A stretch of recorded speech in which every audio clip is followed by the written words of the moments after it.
Can you Hey, hear me? I Can you hear hear? I hear you. Oh, so I Yeah, had. Okay, now. yeah.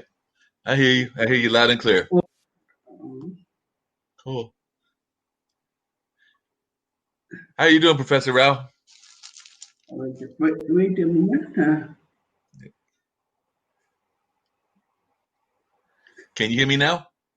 Yeah, I can hear you. I'm setting everything all right. No problem. Uh, this brightness is okay. This Yep, brightness. that's very good. That's very good. Yeah, Cool. yeah, yeah. Cool. I too had a beard like you. I shaved. Oh yeah. I see you got the beard going. Yep. uh, So so Professor Rao, what time is it over there in India? it is a 6 o'clock morning. 6 o'clock in the morning on uh Thursday morning. Thursday morning. Gotcha. Yeah, So it's Thursday early morning. early Six in the o'clock. morning. 6 o'clock. Gotcha. Exactly 6 o'clock. Good. Gotcha. So how are you, by the way?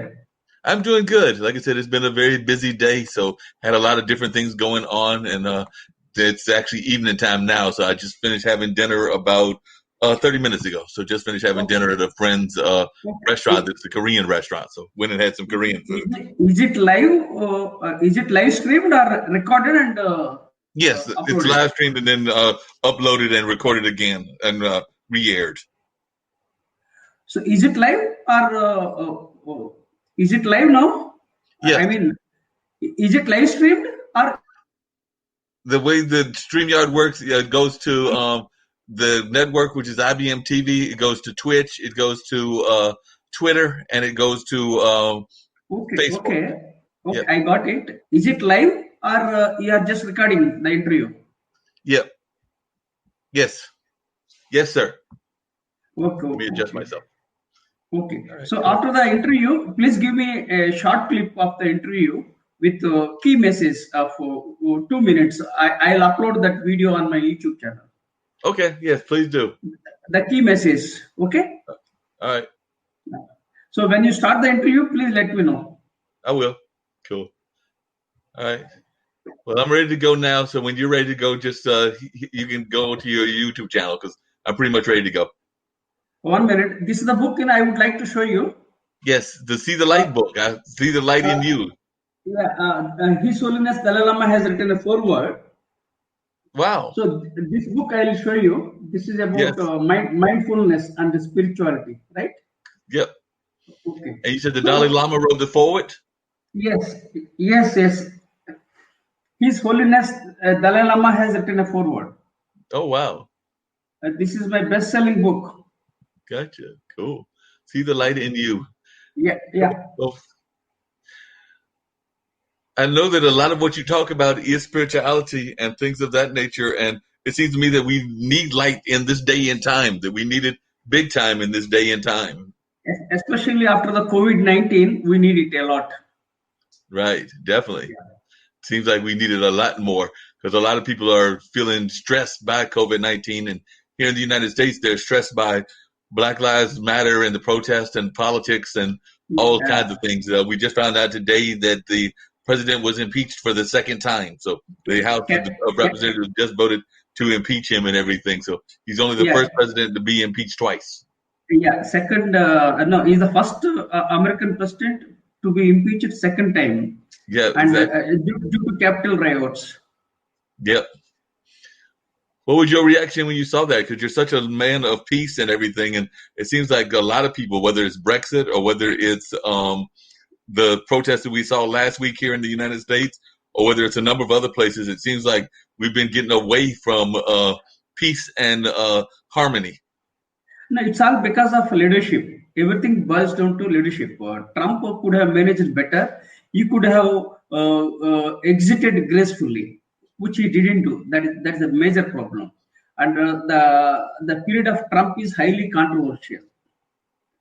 He had problem with the World Health Organization. He had problem with China. He had problem with everyone. That's a big Right. problem with Trump. I don't know whether you support Trump or not. This is the impression the world has got about Trump now.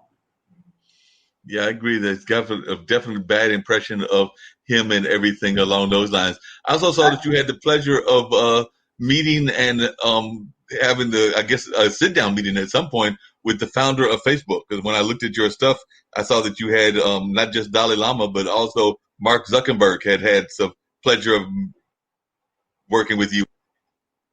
No, not Mark Zuckerberg. Dalai Lama has written a foreword. Yeah. Dalai Lama has written a foreword. I have no contacts with Mark Zuckerberg, but I wrote about Mark Zuckerberg in some of my books. Okay. Gotcha. So when will you start the interview, or as the interview has begun? Yeah, like I said, Russ Hedge, who's actually a friend of mine and a motivational speaker in California, he's already seeing some of our conversations. So yeah, we can just start going right now. He's a very good friend of mine. He's with a good heart and great heart. Russ Hedge. I admire him a lot. He's a family man, very good man, and he connected many people. So I'm grateful to Russ Hedge. Gotcha. Yep. 1 minute. Definitely. I'll drink water. Oh yeah, get your water. It seems like not enough of us get our water on a regular basis. How did you go about getting the Dalai Lama to write a foreword? I think that he would be very busy with his own spiritual life and everything. So how did you manage to get the Dalai Lama to write the foreword for you? See, the thing is, he lives in India and I live in India. And he's a champion of mindfulness and spirituality. And then I requested His Holiness Dalai Lama to write a foreword. See, whenever I write a book, I go to the appropriate leaders in the world to write a foreword. So for this book, I thought Dalai Lama is the apt personality to write, because this is about mindfulness. So then I approached him. Then he has written a foreword for my book. Gotcha. And in your mind, what is mindfulness? Because it's very popular nowadays. A lot of people here in the United States are into yoga. They're into meditation. They're into various things that might be considered mindfulness and all of that. I've actually got a friend of mine in Jordan who's part of a group called Binary Spirituality. But I was just wondering, in your mind, what does mindfulness mean to you? Mindfulness is all about living in the present without bothering about the unpleasant past and without worrying too much about the future. Mindfulness is all about trying to live with what we can control, not to think about the things which are beyond human control, right? That is the definition I can give. Mindfulness is very much required in the current context, especially after the COVID-19. Because people have depression, anxiety, there is mental illness. People have a lot of money, I feel, but they don't have mental peace. This is a very big challenge globally. So because of technology also, there is a lot of stress and burnout. So I believe mindfulness is going to rule the world in the near future. So we need to emphasize more on mindfulness, because people are connected with the gadgets, not with the people. Earlier, people were emotionally, physically connected with people. Now people are connected with technology. Right. Okay, and it's not technology can't be thrown out like a baby with bath water. We need technology. We need to harness technology. Thanks to technology that you and I are connected. Right. In this way. Yeah, that's very true. But it does seem like a lot of folks have gotten so attached to their technology that they forgot the human element of touch and connection of human people and everything along that line. And I noticed that even during the pandemic, a lot of folks started like reconnecting with family members and others. They might have been doing it through Zoom or through technology tools, but they did seem like they were trying to reconnect because everybody has been so afraid of what's going on with the pandemic. So do you think that we're finding that more and more people are becoming more internally in tune with themselves? I beg your pardon. Could you repeat the question? Yeah, I said, do you think that people are becoming, because of the pandemic, more internally in tune with themselves and starting to try to reflect more on their inner being and their spiritual health? Yes. See, this COVID-19, although it was a bane, it's a boon. Why? Because people are connected across the world, and there is more emphasis on humanity, because this COVID-19 infected the rich and poor, everyone. It infected the people across the world, irrespective of race, religion, community. So there is no discrimination of COVID attacking. So all people are connected. That yes, we are all human beings. So this COVID-19 has emphasized humanity, and secondly, people have become more humble, because COVID-19 was like a tumble that made humans humble, right? So rather it's a COVID-19 was a bane, people died, but the boon is that people started realizing life, how fragile the life is, how short is the life is.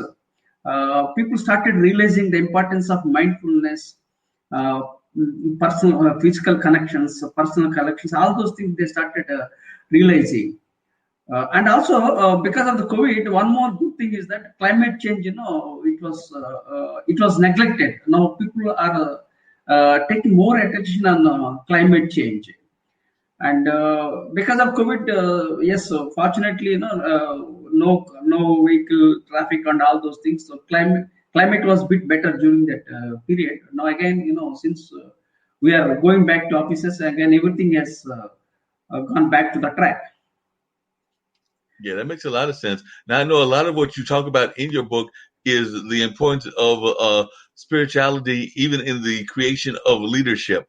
And I do know that leadership is definitely something that you talk about a lot and everything. So, would you talk a little bit about the importance of having that spiritual and that emotional connection as far as leadership is concerned? Because I do know that leadership is definitely a trait that we all aspire to, but I don't know that we all do a great job of it. And I think that you actually, in order to be a leader, you have to be connected to all the aspects of yourself, meaning your mental health, your emotional health, your physical health, and even your spiritual health. But a lot of our leaders don't seem to have those connections all together. So I just wondered if you could share the importance of being well aligned.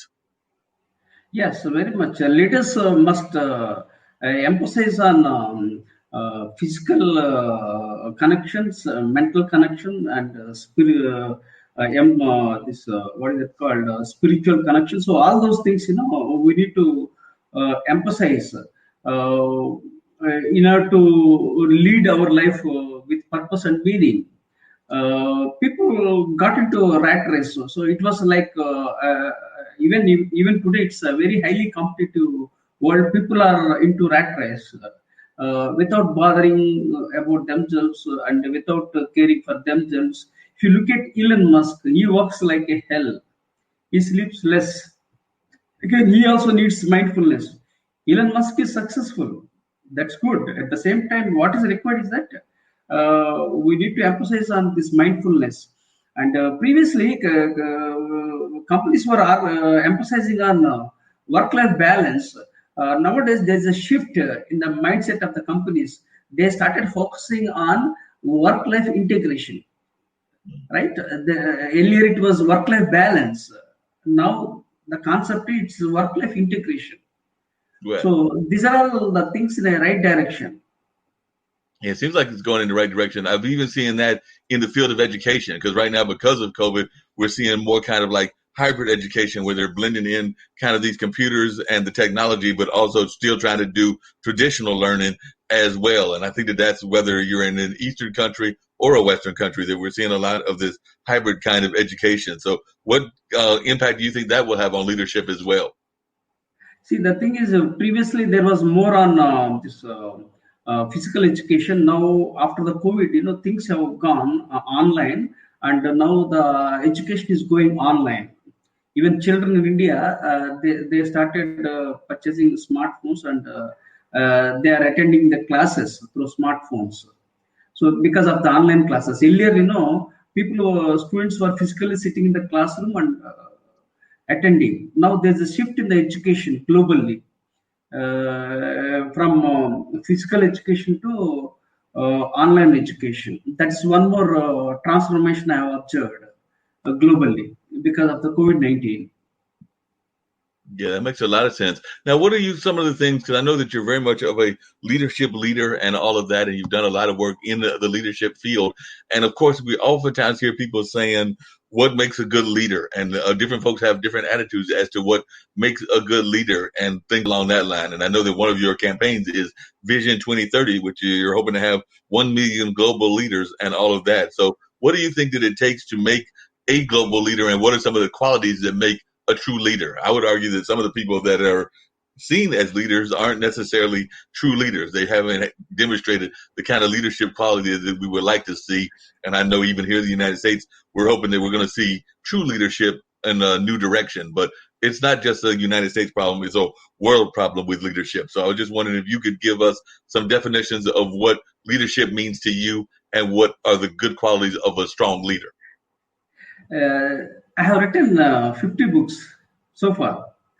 So I have written a book on 11 E's of leadership. That means a leader should have 11 E's to become a successful and a great leader. Some of the E's include energy, enthusiasm, emotional intelligence, so eloquence, example, all those things I have written. That is one book. The second book I have written is 11 C's. 11 C's means first is character. To become a good leader, it's character. Then charisma. Then commitment. Then conscience. Consideration. Compassion. So these are all the qualities. 11 C's I have coined and made it as soft leadership. And as a result, I am known as the soft leadership globally. And even I have written 5 books on soft leadership. Right. So all my books emphasize on one thing, that is character. If you want to become a good leader, great leader, it is the character. Charisma is not the thing we need to focus. Charisma is a bonus. It's an added asset. But what is the first thing I emphasize, even to my students, is that character. You should have a character first. If you don't have character, then you won't succeed as a leader. So that's the one thing. Character. Then again, commitment. You should have a very good commitment. What you say, you should stand by. You should lead by example, right? You should have compassion for the people around. But that doesn't mean that you compromise with your task. You should have people orientation without compromising task orientation. So you need to be compassionate. You should be considerate with others. You should have conscience, because we have conscience. When we have true conscience, we don't make mistakes, because we always think, yes, what I am doing is wrong. So conscience is one more thing that is required to become a great leader. So these are all the things leaders should have it. Leaders also know it, but the problem with leaders is that they don't follow these things. Why? Because sometimes they want to cut corners and to stay ahead of the race, that boomerangs. Okay, so everybody knows all these things, but the problem with leaders is that they think short term. When you think long term, you tend to think in a right way, right? So we always should think long term. After my death, how I would like to be remembered.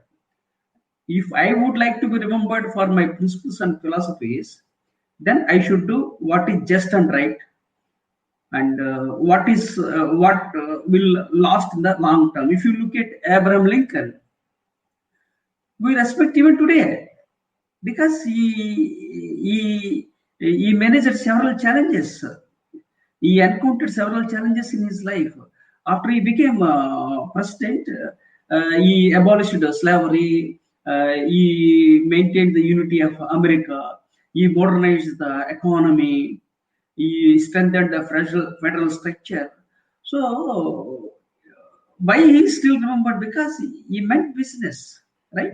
Right from my childhood, Abraham Lincoln is my inspiration. Nobody else is my inspiration. Only Abraham Lincoln is my inspiration. So when you want to last a long time, you need to emphasize on your character and commitment. If Abraham Lincoln compromised from his commitments, we wouldn't have talked about Abraham Lincoln. Yeah. In fact, George Washington is more powerful than Abraham Lincoln. But people talk more about Abraham Lincoln than George Washington, right? Yes. So, why these people are great? Because they stood on their ground, despite criticism, despite opposition.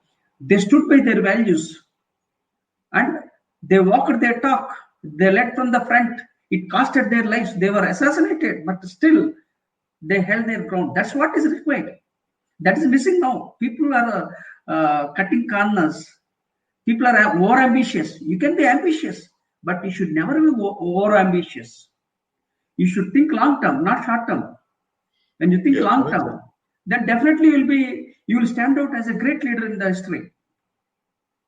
Yep. Because you talk about people cutting corners, and that's what happens a lot of times. Folks will, even on the simplest jobs, they will try to cut corners in order to be more what they think is efficient. But in the long run, they're probably hurting the business that they're trying to do and everything because they're having a very short-term kind of approach to things. So I definitely agree that I've seen that even on jobs where you think that you're cutting a corner of one sort or another, but in the long run, you're probably hurting the process and not helping the process. So definitely I agree with you on that. One of the other things that I know that you've been a proponent of is trying to develop, and I know that Kim Calhoun, who's one of our founders of the International Broadcast Media, will be glad to know this, but it seems like you're definitely a proponent of trying to get more women in leadership positions as well. So I'd love to hear you talk a little bit about that, because I know that you've written some books about having women leaders and she leaders or she heroes and things along that line. So I'd love to hear you talk a little bit about that as well. Okay. Thank you for asking a great question. Before that, I would like to show you my book. Yes. This is the book on titled "See the Light in You," for which His Holiness Dalai Lama has written a foreword, the Nobel Laureate. This is one of my favorite books. This is on mindfulness. I love this book very much. Okay, because of its content and also Nobel Laureate. His Holiness Dalai Lama is kind to write a foreword for this book. Okay, now coming to the book on women leadership. That's one more story. If you could allow, I'll get that book. May I get that book? It's behind. Yes, Okay. yes, please. Okay. Please wait a moment. Yes, please. Mr. Rao is going to go get another book from the bookshelf, so that's great. So definitely we're going to see his other book on women leadership. So I know that Miss Kim will be glad to know this because she's one of our founders, and like I said, she's definitely very much involved in women's leadership. Because if I show you the book, that would be great. Okay, this is the book on women leadership I have written. Strategies to build women leaders globally. Wow. Globally, okay. And the greatness of this book is the Vice President of India has written a foreword. Who wrote the foreword?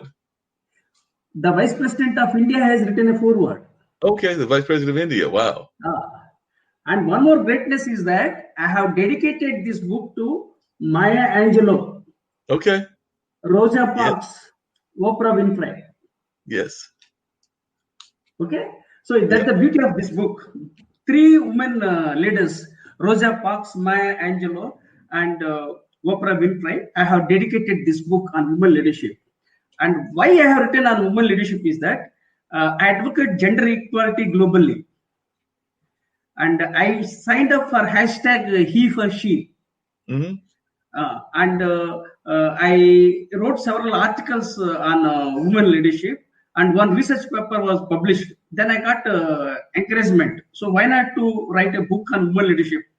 Because if 50% of the women in the world participate along with men, right, imagine we'll have a far better world than what it is now. Yep. Unfortunately, 50% of the women are not able to participate because of various reasons: political reasons, social reasons, economic reasons, cultural reasons, whatever it is. They are unable to participate. So my vision is to encourage women to participate in leadership roles and responsibilities so that we can tap the potential of women also. Right. And let me share one fact. A bird cannot fly with one wing. A bird needs 2 wings to fly. Right? When you want to build a beautiful global society, you need that women and men should collaborate and work together, so that we'll be able to justify women and we'll be able to emphasize women empowerment. That's one aspect. Second aspect is that we can achieve progress also. Right.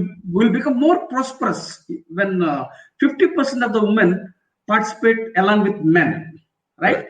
But the problem with the people, some of the men, is that they have a mindset of not allowing women to flourish along with Mm. men because of historical reasons or whatever it is.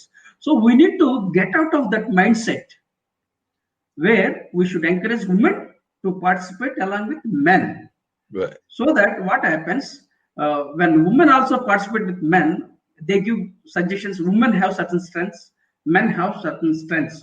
We can leverage both, and we'll be able to build better global organizations. We'll be able to build a better world. Yep. No So doubt that's the about it. reason. That's the reason why I have written book on women leadership, and I have dedicated to three women heroines. One is Rosa Parks, second Mhm. Maya Angelou, third Oprah Winfrey. Okay. And tell Uh, me a little bit about your admiration for all three of those women. What is it about Rosa Parks and Maya Angelou that you really admire, as well as that leader of yours in India? So I'd love to hear a little bit about your admiration for these women and what it is about their leadership qualities that you admire.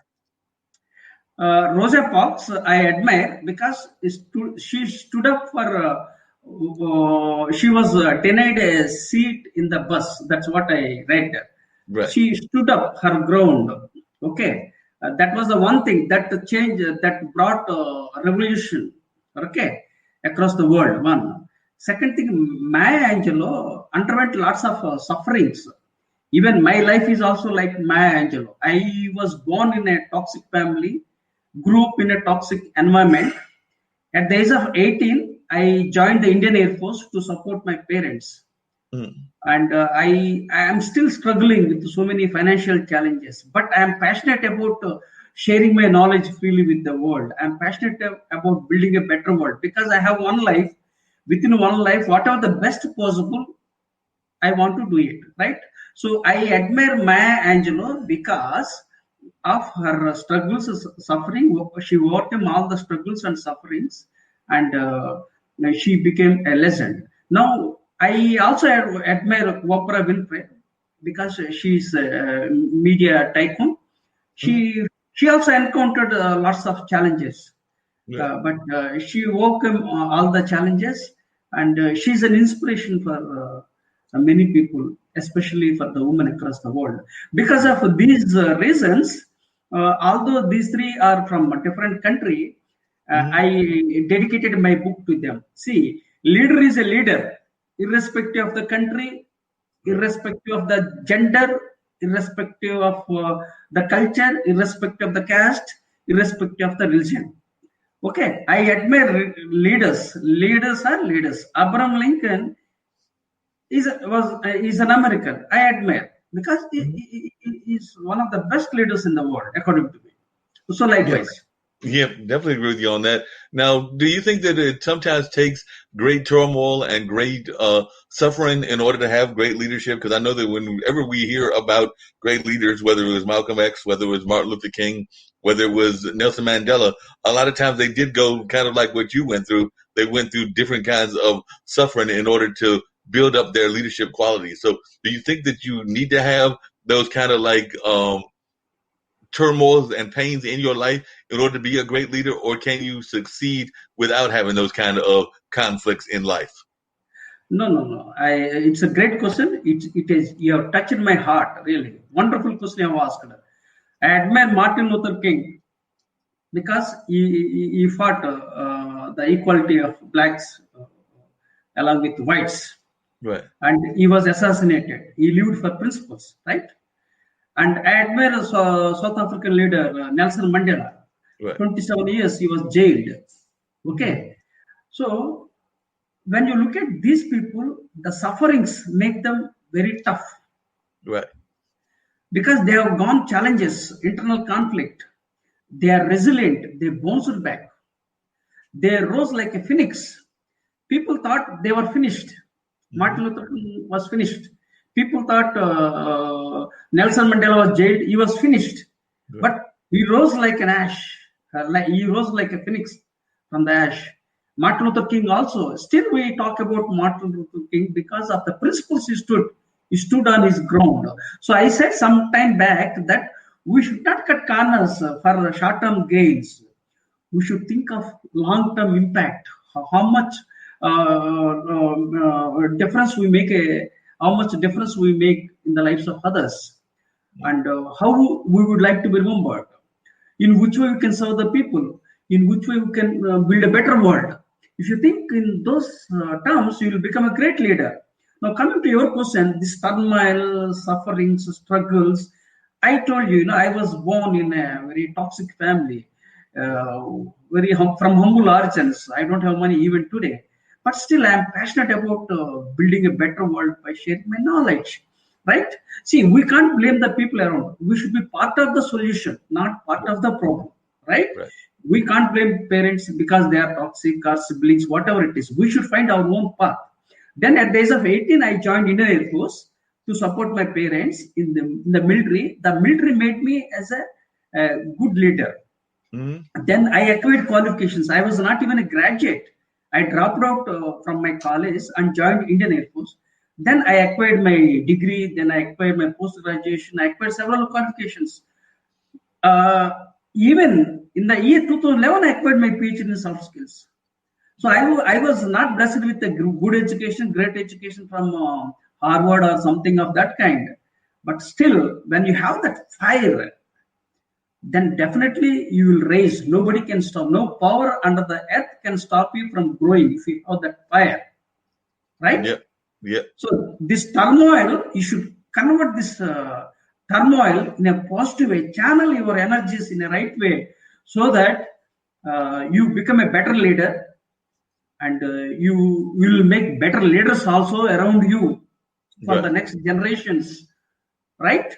It's a great question. I admire you a lot for asking this wonderful, thought-provoking question you have asked that got the best out of me.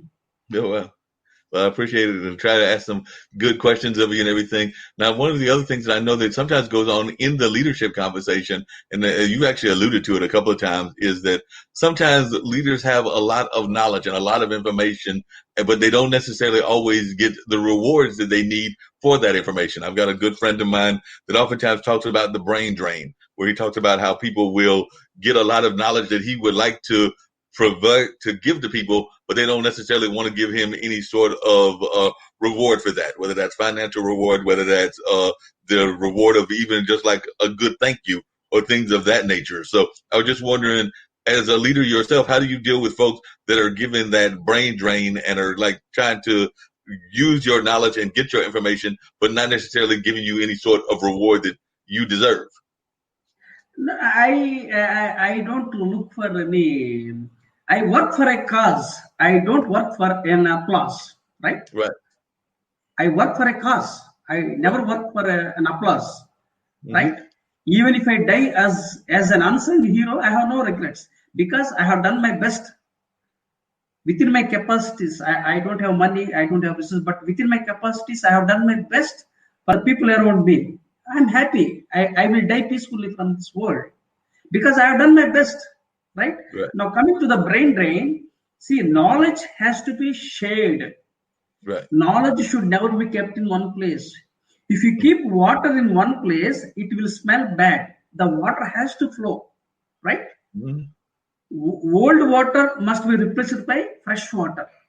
Right? That means this. I have written a book on generations. Millennials. I have written a book which is not yet published, which may be published after a year or two. So what I told them, these baby boomers, they have got very rich experience, knowledge. Then Generation X. I don't know whether you are Generation X. I think you may be Generation X. Okay. I am a Generation X. Okay. So this Generation X have knowledge. So what these people must do is they must pass their knowledge, experience, skills, abilities to the next generation. That is millennials, and centennials are entering. Next to millennials, centennials are entering. Centennials means Generation Z. Millennials means Generation Y. I am a Generation X. Right? So we should try to create a channel in such a way that the knowledge is passed to the next generation. This is our job. We have Right. one life. Whatever is possible, what are the best possible, we have to do for the next generations. As we do for our family members, we should do for the societies, right? Yep. So the question of brain drain doesn't work. I don't believe in that. Knowledge has to be shared, No, that right? makes a lot of sense. Share, The knowledge has to share. be shared, and it should definitely be shared. I know one of the other things that you just alluded to, and that you mentioned that I've seen happen here in Durham, North Carolina, where I'm at, is that sometimes there seems to be frustrations between the different generations. Like there are some organizations that exist, and they may be run by folks that are in their, say, 60s, 70s, and 80 age range, and things of that nature. And when the young folks try to get their voice heard, they don't feel that their voice is heard enough. And I actually think that it needs to be a balancing act. You need the wisdom of the elders, but also the youthful energy of the young people as well. And with that energy together, we can create all kinds of positive change. So that's one of the things that I think we need more of, is sharing both the wisdom of the elderlies, and some of that might be those that are in their middle age. I'm 58 to be exact and everything. And then it might be some other, the youthful energy, but also some great ideas that the young people are bringing us. So I think that we need to have a balance of all of that included in our leadership. Would you agree with that?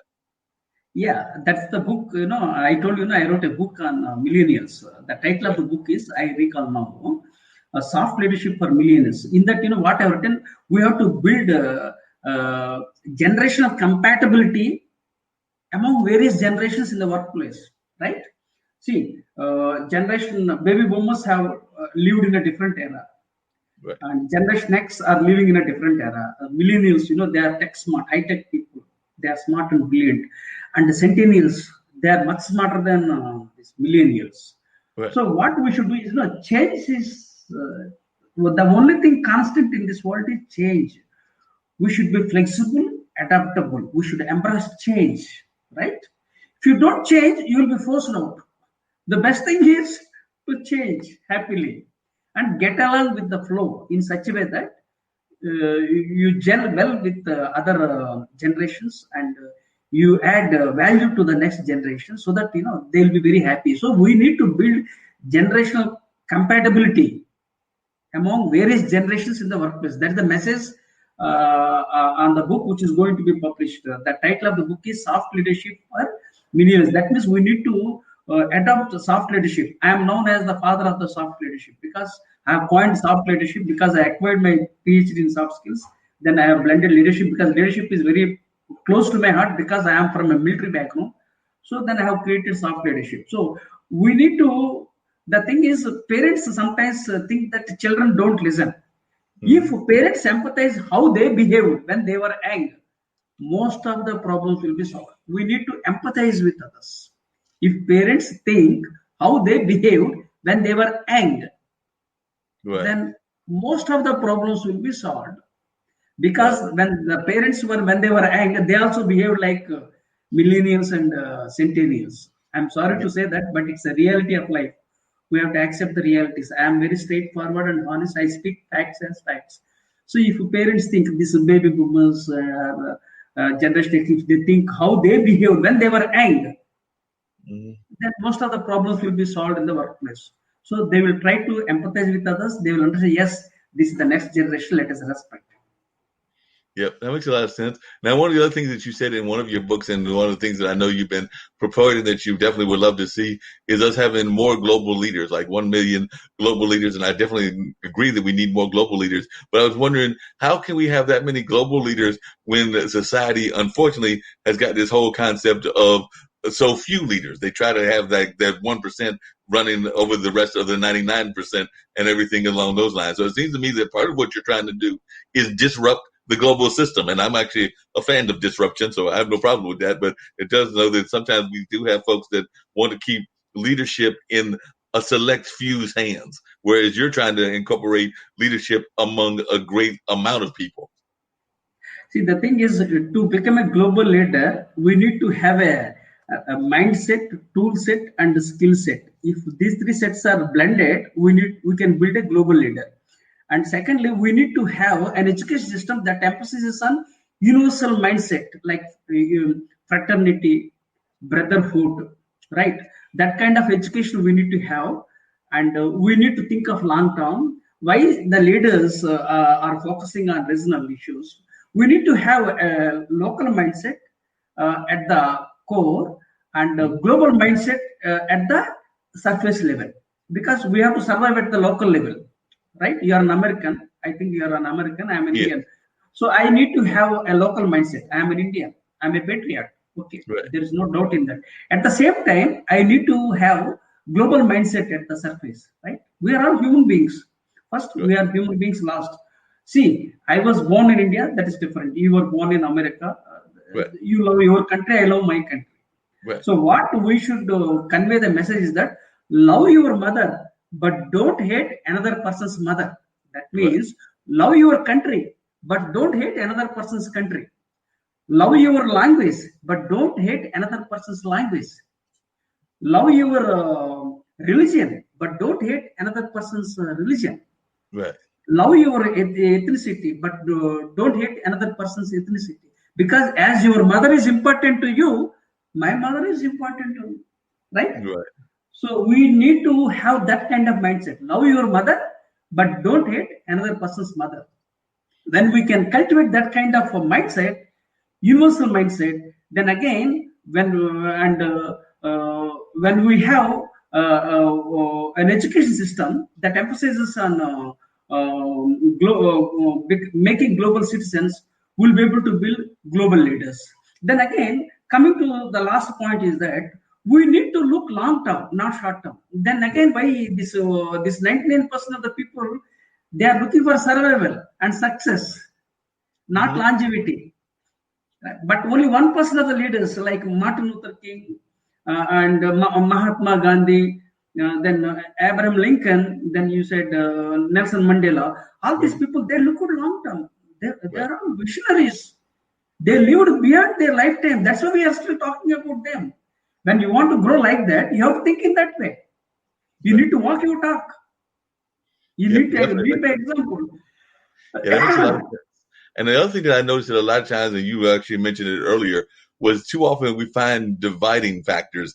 And that to me is not a good factor of leadership. It actually can lead to war and other things. But I think that too often we don't see the commonality that exists. And you were talking about like different people's religion. Like there are people that might be Christians, there are people that might be Muslims, there are people that might be Hindus or Yoruba religions or even Native American religions. But everybody that I've talked to, and I would love to hear your thoughts on this, the common core of most religions is basically the same principles, which is kind of what you alluded to earlier. Most religions I know want you to honor your parents. They want you to respect your neighbors. They want you to respect Mother Nature. And that's the common core of all religions, no matter what the differences may be regarding who the prophet was or wasn't, or some other very basic tenets. But I think that the basic tenets are all the same on most religions. But I think that too often our quote unquote religious leaders get caught up on the differences and have this kind of my way or the highway mentality toward their religion and their thought pattern. And I think that that's also what happens in politics and what happens in a number of other avenues of our society, is that we get caught in the my way or the highway kind of attitude. But wouldn't you argue that most of the true leaders actually have compassion and understanding of a great deal of people? I mean, I never had the pleasure of meeting the Dalai Lama, but from what I've read of his thoughts, he definitely seems to have a very universal kind of attitude. I would definitely, even though Jesus was many years before I was born, many centuries and hundreds and thousands of years before I was born, but definitely seems like he had that kind of mindset as well. I would even argue that Muhammad had that kind of mindset, but it seems to me that we've gotten away from that. But I'd love to hear your thoughts. See, the thing is, we need to look at the similarities, not differences. Right. Let me address the first question. See, these so-called religious leaders, they divide in the name of religion. But what you said is right. We should look at the commonalities like that. Every religion says, respect parents, respect the neighbors, respect the people others, serve the people around. These are all the core principles of any religion, any philosophy, right? So we need to stick to the core, and whatever at the superficial level, we can follow it, right? But the problem here, superficial things are going to the core, and core things are becoming superficial. That means the commonalities are ignored, and the differences are elevated, right? So what we need to do is we should look at the similarities, not the differences. Right. Secondly, we should emphasize humanity, right? Hmm. See, these all religions are means to the end. What is that end? To reach God or whatever it is, right? Now, what I would like to say that these all religions talk about humanity. So, Right. so we should look at emphasizing humanity. So these are all the. I'm a Hindu. I don't know. Somebody is Christian. Somebody is Buddhist. Likewise, different religions are there. All religions are the means to reach God, and all these religions must lead to humanity. Right. The humanity means what you said some time back, like respecting parents, taking care of neighbors, serving the communities. These are the things we need to look at those things to evolve as global citizens. So when we do so in that way, over a period of time, we can resolve conflicts Hmm. because we empathize with others.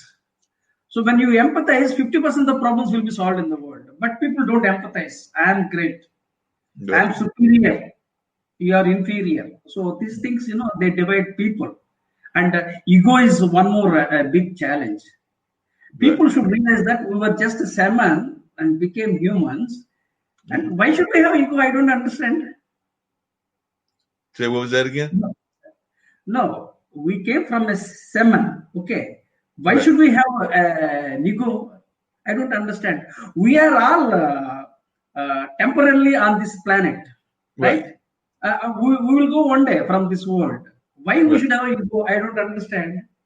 Yeah, I don't get it either. And we do get into like these silly fights and things of that nature. And one of the things you said earlier in this conversation that I find very profound, which I think more people should do, and I don't care whether they're in India, South Africa, Malaysia, or a number of places, is I definitely think that we need global leadership and we need global communications and global feelings about the world. But we also need to be very much in tune with our local environment. That's one of the things that I try to pride myself on, is knowing what's going on locally in my community of Durham, North Carolina, in terms of what my mayor is doing and what even my state government is doing and things of that nature, and even what might be going on the school board or a number of these other kind of local levels. Because at the end of the day, even on the national political front, it's really the local people that impact us on a day-to-day kind of basis and things of that nature. And I would argue it's probably the same in India and in a number of other places around the world, that our local folks are the ones that have the most direct impact on us as individuals. Could you make your question simple and straight? Could you repeat your question? Could you paraphrase your question? I was asking, would you agree that we need to definitely pay attention to the global community, but we also need to pay attention to our local politics and our local leaders as well? Yeah, I agreed. I told you no. See, at the core, we should be local. Right. On the surface, we should be global. I said a few minutes Right. ago. Yes. That is global leadership here. But at the surface, I'm a global leader. Right. That kind of mindset we should have. That's what I'm telling. So that kind of mindset is required to survive in the long run. The world has become very small. You can't live in an isolated world. Okay. So the planet is like a small village now because of technology, right? So we need to change with the changing times and technologies. So we need to focus on our core things, like I'm an Indian. Okay. At the same time, I'm a global citizen. I love people across the world. I love leaders across the world. I share my knowledge not with Indians alone. I share my knowledge with the world. Right. Right? Yes. I'm adding value to the world. By sitting with you, I'm adding value to the world. So we need to have that kind of mindset. Locally, we should be conscious. And we need to take the global aspects in view, keeping in view of changing times and technologies, to evolve as a global leader and to leave a better legacy to the next generations. Right. Yeah, that makes a lot of sense. We definitely need to do that for the next generations because I know I've got two nephews. I don't have any kids of my own, but I've got two nephews, and I definitely want them to have a better world than the world that I'm in right now. And I hope that as they grow older and into adulthood, that they will have that better world that I would like to them to have as they reach their adult years and everything. And they're not that far away from it. Seems like they were just born yesterday, and they're already 11 and 12. So like I said, it seems like those years have snuck up on me already. And I know that those other 8 years as they get into their 20s will probably sneak up on me as well. So a lot of times those years sneak up on you much faster than you think that they will. One of the other things that I've wondered about, and I'd love to hear your thoughts on this, is that sometimes I feel that too many of our leaders, particularly American leaders, use their leadership as kind of a bully pulpit. They use it as a form of instigation. I think we saw a prime example of this past week when the person that's currently in 1600 and will be leaving a week from today decided that he wanted to instigate a riot and all of that. So it does seem to me that a number of times we've seen that happen even with some of our religious leaders where they've gotten people to literally take their lives and do a number of other things. So I was just wondering if you could talk about leadership when it's used in a negative aspect, because I do sometimes think that some of our less leaders with less scruples than some other ones might have used their bully pulpit, their social media, and other things in order to actually incite negative activities. And I think that that's just totally wrong, but I do know that there are folks that have done that. But I'd love to hear your thoughts. I agree with you. Your question is appropriate in the current global context, especially from the American context. The message I would like to say is that people must learn how to retire gracefully. Unfortunately, people don't retire gracefully. If they don't retire gracefully, we should kick them out. We should force them out. Right?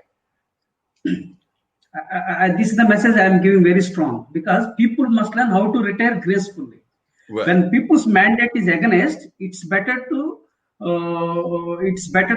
thank the people and respect their mandate, respect their decision, and exit gracefully. That's how it has to be done. See, America is the oldest democracy. It's a role model for the world. And India is the largest democracy in the world because of its population. So both are very powerful. America is powerful in terms of because it's the oldest democracy. India is powerful because it's the largest democracy. So what the leaders must learn is, people are the gods in democracy. When people gave a clear-cut mandate, we should respect it and exit peacefully, gracefully. That's what we have to do. And people must learn how to retire gracefully. There are some leaders that never retire. They hang on to their power until the last moment. Again, that is a negative thing. I think that's the reason, maybe because of that reason, in America only a president can contest 2 times. A president can have 2 terms. Whereas in India, it's not like that. They can have any prime minister can have any number of terms. Okay. So I think that is one way good that, a person can become president only 2 terms, not more terms. I believe 8 years one can be. So what I would like to say is that the things that happened in the capital riots sent a wrong message. The present leaders must set things in order so that the democracy lives, democracy thrives, and democracy is the only hope for us, because we have liberty to talk, we have liberty to appreciate, we have liberty to criticize. So democracy has to be encouraged. Democracy has to be promoted. Democracy has to thrive. That means the leaders at the top must set an example. They must leave their offices gracefully when the mandate is against them. That's what is my message. Yep, that makes a lot of sense. And I do wish that they would have done that, retired much more gracefully and things along that line. Now, Professor Rao and everything, is there anything that you think that folks do not know about India and its leadership style that you wish that they did know? Because I know that a number of times we here in America, we our education system isn't quite as advanced as I would like it to be, because we don't necessarily know as many foreign languages as we probably should know, and there are other aspects of things that we should probably be better on. I know that some of my founders of this particular network oftentimes talk about the fact that we're using 18th century values to live in a 21st century world. But I would love to know from your perspective some of the things that you think that you wish that the West knew about India that they don't necessarily know. The thing is, India is a country where Indians are very emotional, Right. and the media is creating a rift. Okay, globally, social media and all those things. But we Indians basically believe in peace. India is the only country in the world that achieved independence through peace, truth, and non-violence under the leadership of Mahatma Gandhi. That itself is enough to the world. That sends a very strong message to the world that India believes in peace, India believes in truth, India believes in non-violence. One leader like Mahatma Gandhi is enough to send a strong message to the world about the strength of India. Right? Now, here and there will be issues, conflicts that we can't avoid. We should try to address. So minor pinpricks happen in every country, and such things happen in India also. Sometimes, not sometimes, most of the times they are being exaggerated by the media, okay, for TRP ratings. So let us see the positive aspects.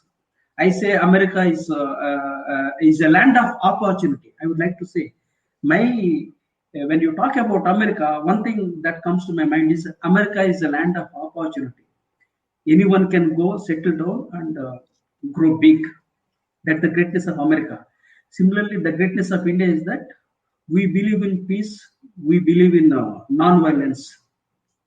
These are the things the world must know it. So likewise, every country has some strengths, every country has some weaknesses, and we should try to minimize the weaknesses. We should try to leverage our strengths. That's how it is. So India is a very great country. It's an honor to be born in India.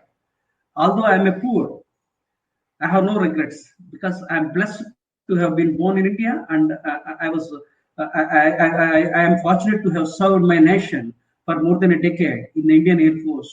So these are all the things. I am not rich in pocket. I am very rich in heart. I help people. I share my knowledge freely with the world. That is my humility, or whatever you call it. So, on an average, people in India are peace loving.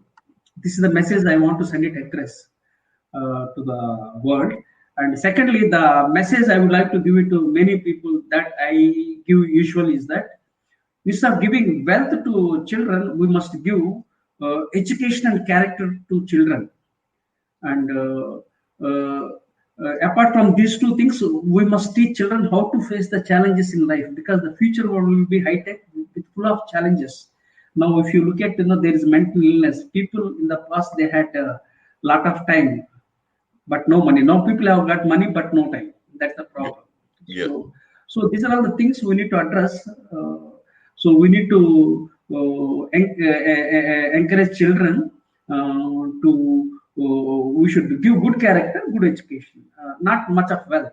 So if they are competent, they will earn by themselves. And we should also teach them how to face challenges in life. This is the message. And the final message I would like to give is, love your mother, but don't hate another person's mother. As your mother is important to you, my mother is important to me. As your nation is important to you, my nation is important to me. As your religion is important to you, my religion is important to me. As your language is important to you, my language is important to me. So I support second. And third thing is, we should advocate gender equality globally. Because if women also participate actively, we can build a better world. A bird can never fly with one wing. It needs two wings to fly. Two wings means one woman, one man.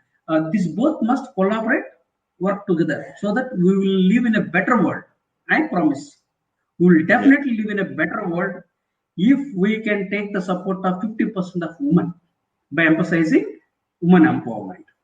Yep, definitely. The great thoughts that you had there and everything.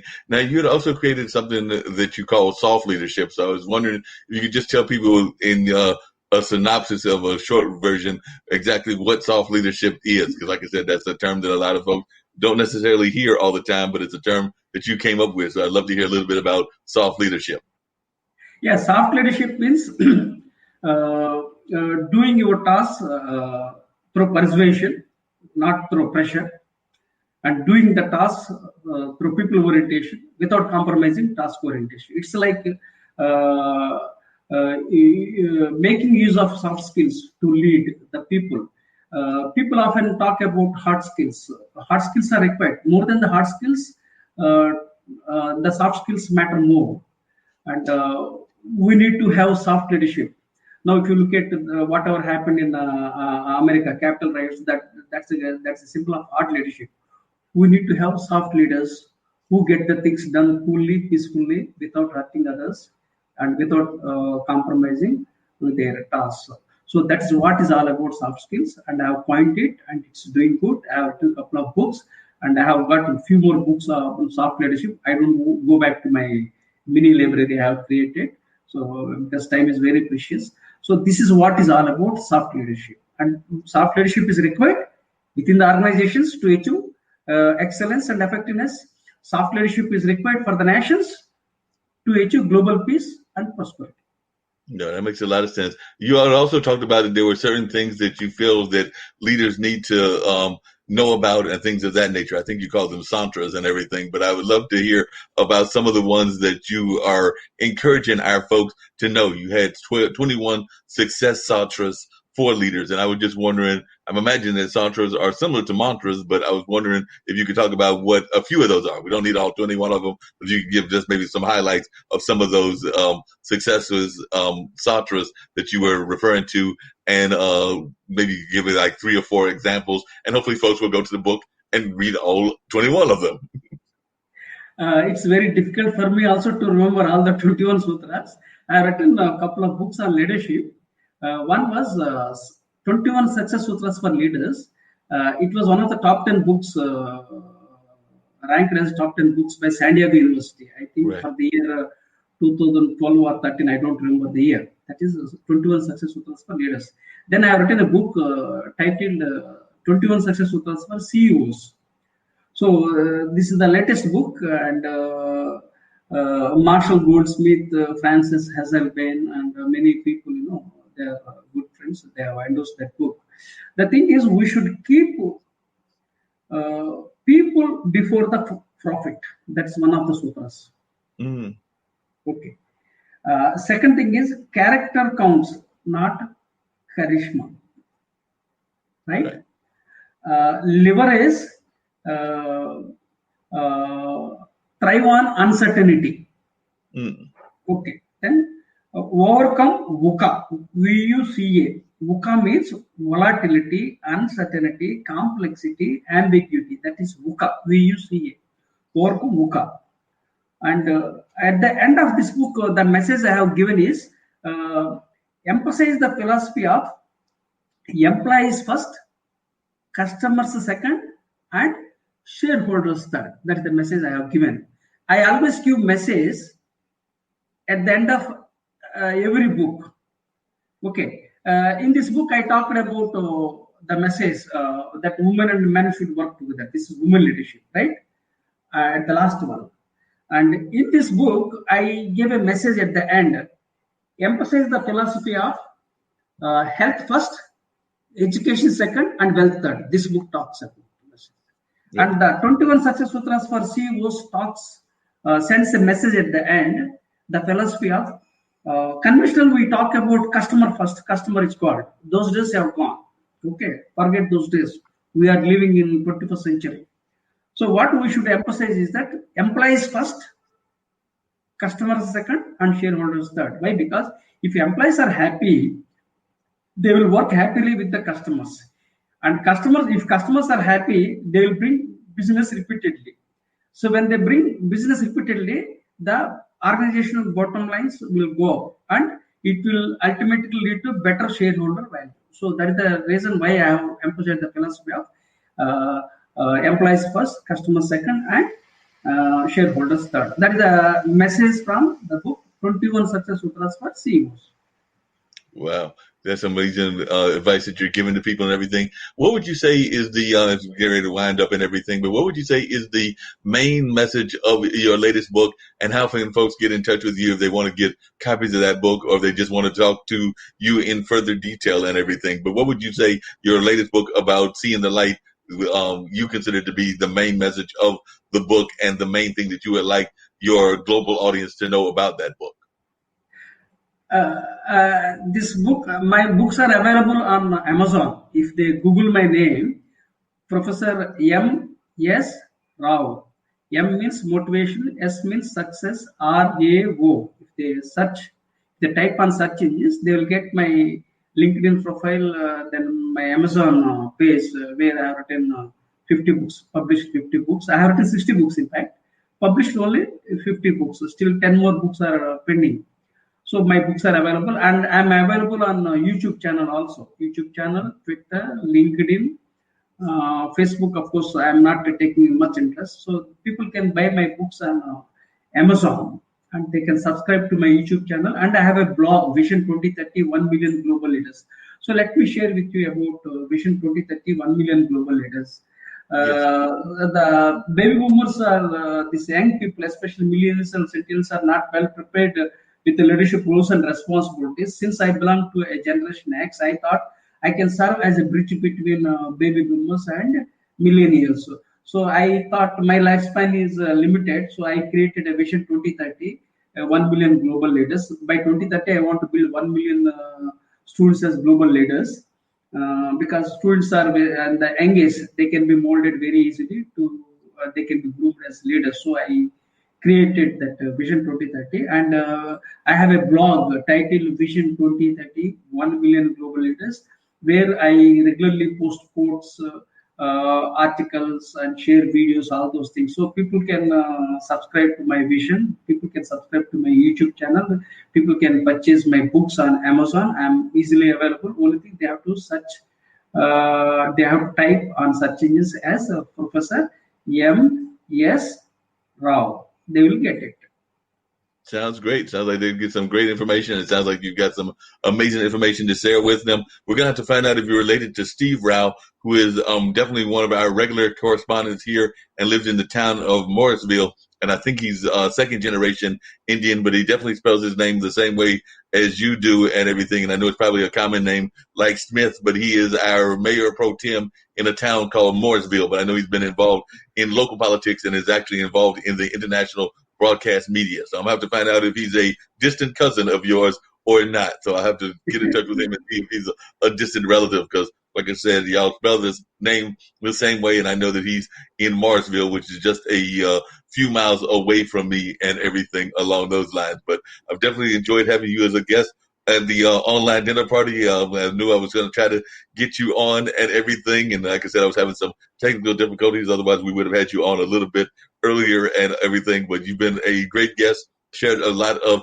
great wisdom and all of that. One of the things that I always try to get my guests to do as they get off the air with me and everything is I love to have people, which you've been doing all along this great conversation, is share their message of positivity that they would like to share with the globe. So that's kind of like my tagline that I try to do with all my guests and everything, is I give them an opportunity to share a positive message that they would like to give, not just to us here in America or those of you over there in India, but to the entire globe, as we're going through so many difficulties, whether it's the pandemic, whether it's things around race relations, whether it's everybody's having economic problems and a number of other issues that we are facing. We always need good words of encouragement. So I'd love to hear your words of encouragement that you want to share with our global audience.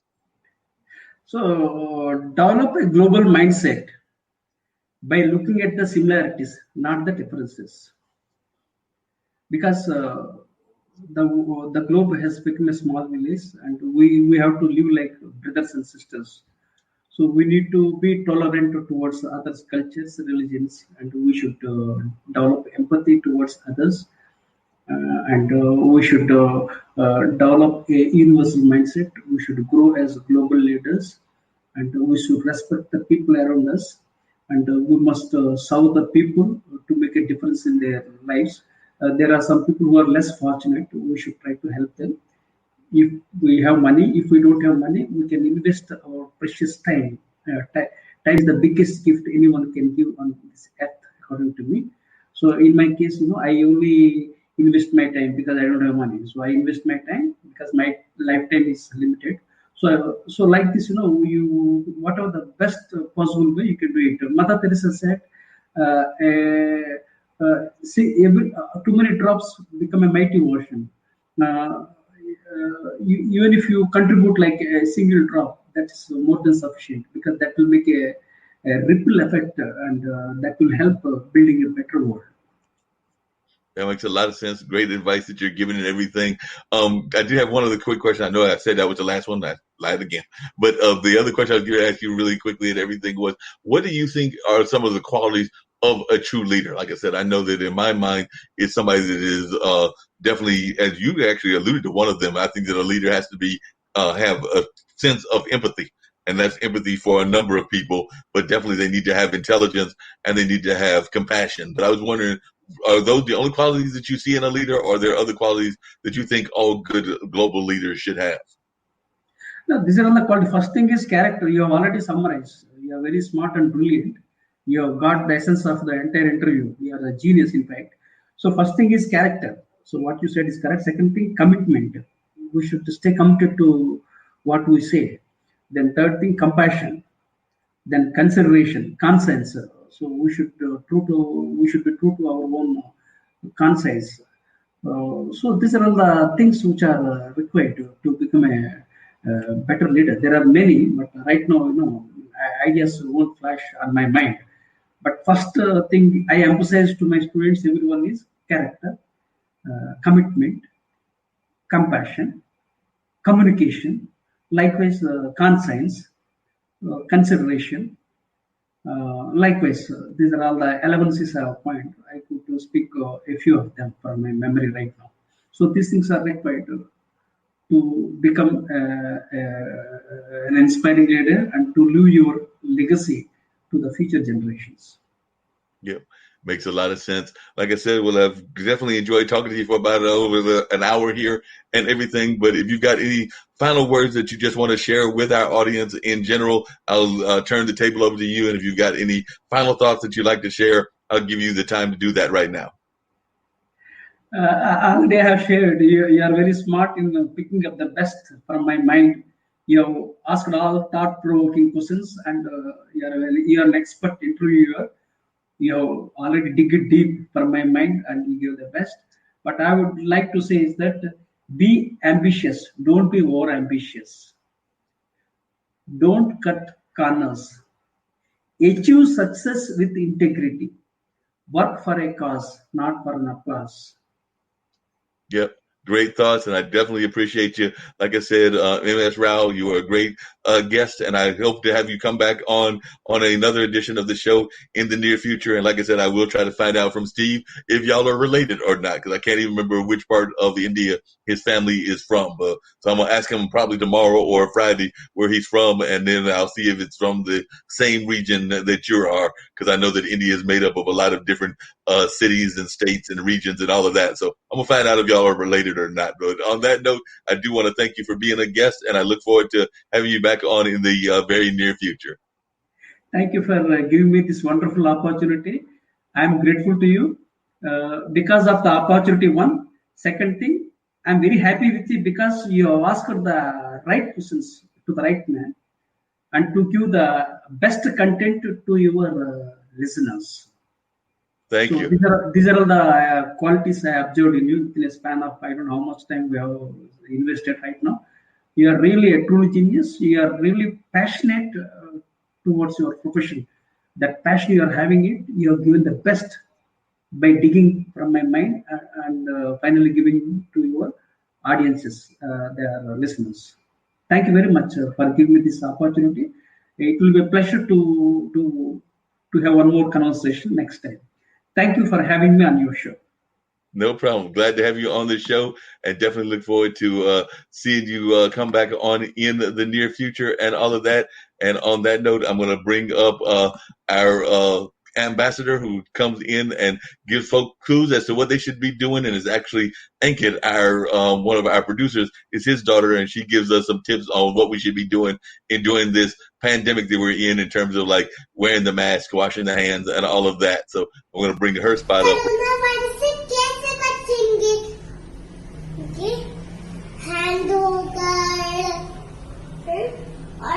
और ऐसे अपने खांसी जब आएगी तो ऐसे करेंगे अच्छू अच्छू और कोरोना वायरस को धन्यवाद हमारा म्यूजिक सुनने का. Yeah, she's just adorable. Everybody loves that. When they see her, she's just so adorable. So Indians will be very happy. Yes, quite happy. Cool. You connected with Indians. Yep, exactly. I'm gonna bring up one of our little spots and everything, and then get this airplane on out of here. But I did enjoy having you, and I look forward to seeing you again in the near future. Have a good one. Have a good week. Can we have some discussion? Engineers take the very best of science and technology. They solve problems. Did you know all that stuff when you were my age? All I knew is that I really liked math and I really liked science. Put the keys down, Kevin. But I'm gonna drive home. There are several warning signs present that you shouldn't be driving. I guess I have really been looking for love in this dating app. Yep, I'm definitely gonna call a ride home.